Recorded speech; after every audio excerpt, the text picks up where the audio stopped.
Bismillahirrahmanirrahim. Assalamu alaikum, dear students. In my last lecture, we have learned how to evaluate integrals using integration by parts. Today, we are going to evaluate an integral e raised power ax cos of bx dx by using the same technique, that is integration by parts. Let us evaluate this integral by parts. Here we have to find integration of product of two functions. One is exponential function, that is e raised power ax, and the second one is trigonometric function, that is cosine of bx. We know that we have I, L, A, T, E. Here we have e raised power ax, that is exponential function, and cosine of bx, that is trigonometric function. When we have trigonometric function and exponential function, then we take trigonometric function as first function. So in this case, we take cosine of bx as first function and e raised power ax as second function. Thus we can write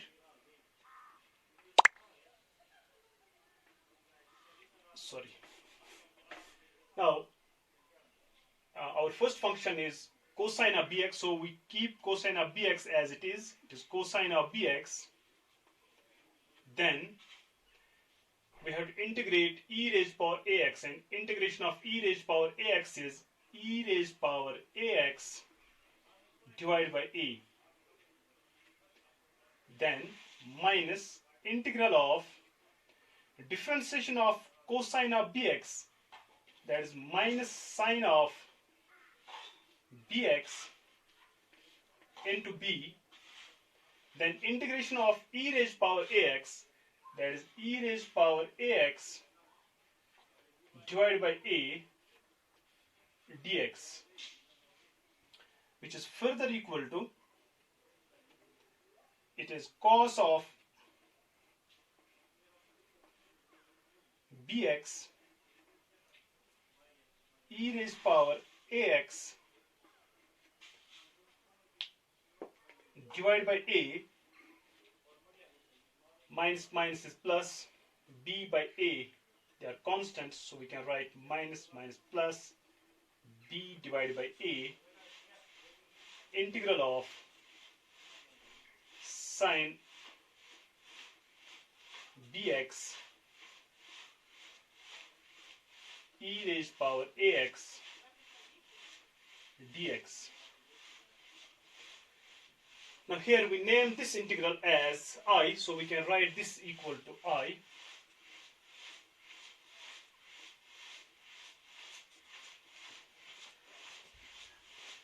Therefore, I is equal to e raised power ax divided by a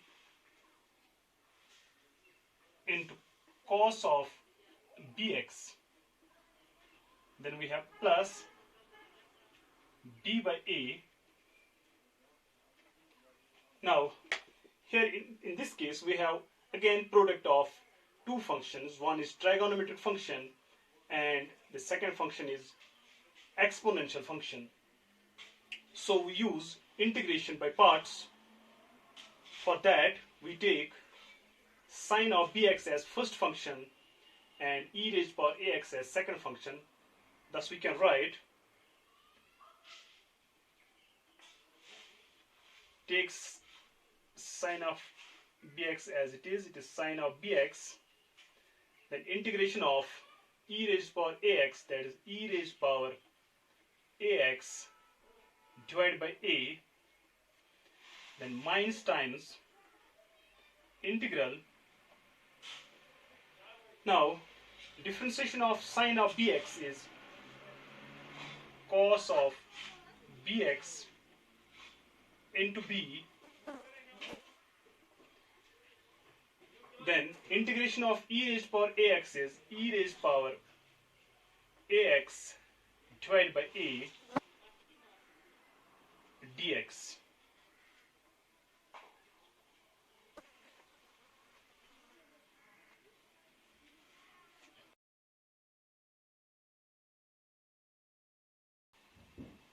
Now this is further equal to e raised power ax divided by a into cos of bx plus it is b, a into a is a square, then we have sine of bx e raised power ax, plus minus is minus, b into b is b square, a into a is a square, then we have integral cos of bx into e raised power ax dx plus constant of integration c,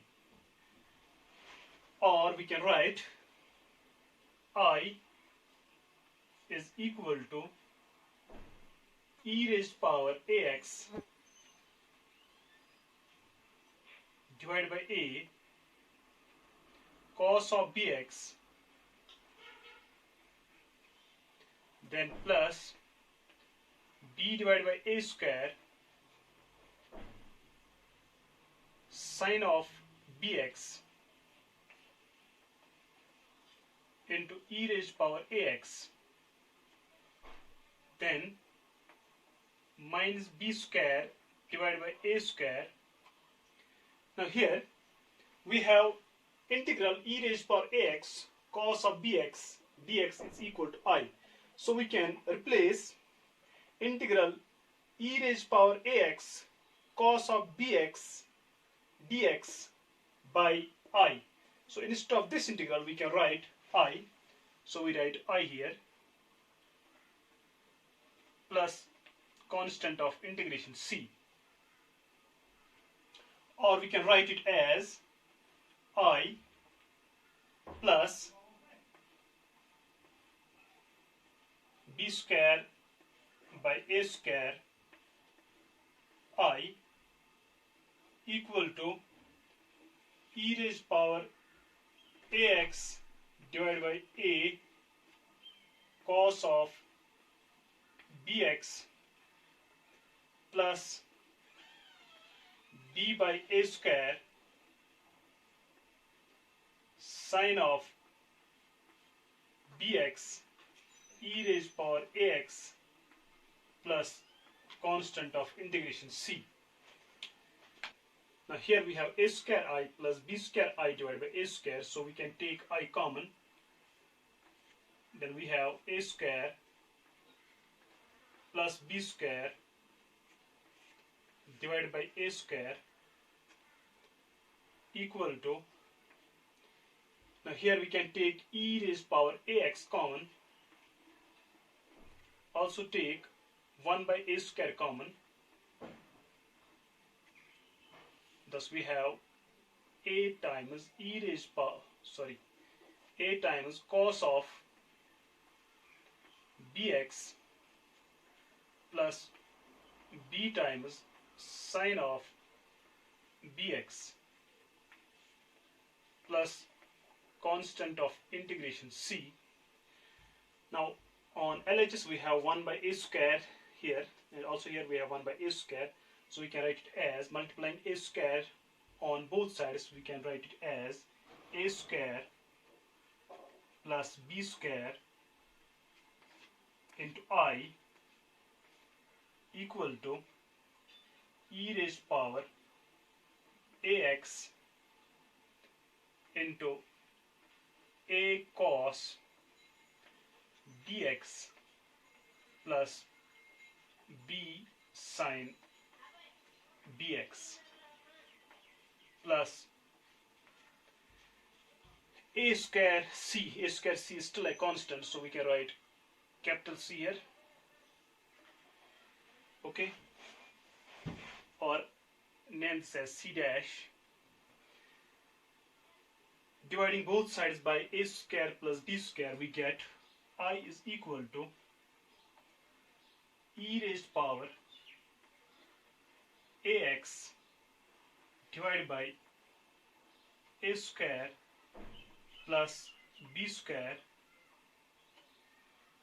into a cos of bx plus b sine of bx plus c divided by a square plus b square, sorry, c dash divided by a square plus b square, that is still a constant, so we can name that as capital C. Okay, so that completes the integration of e raised to power ax cosine of bx dx, and that is equal to e raised to power ax divided by a square plus b square into a cos of bx plus b sine of bx plus constant of integration c. Now, in my next lecture, we will learn a new technique to evaluate integrals. Till then, take care of yourself. Thank you.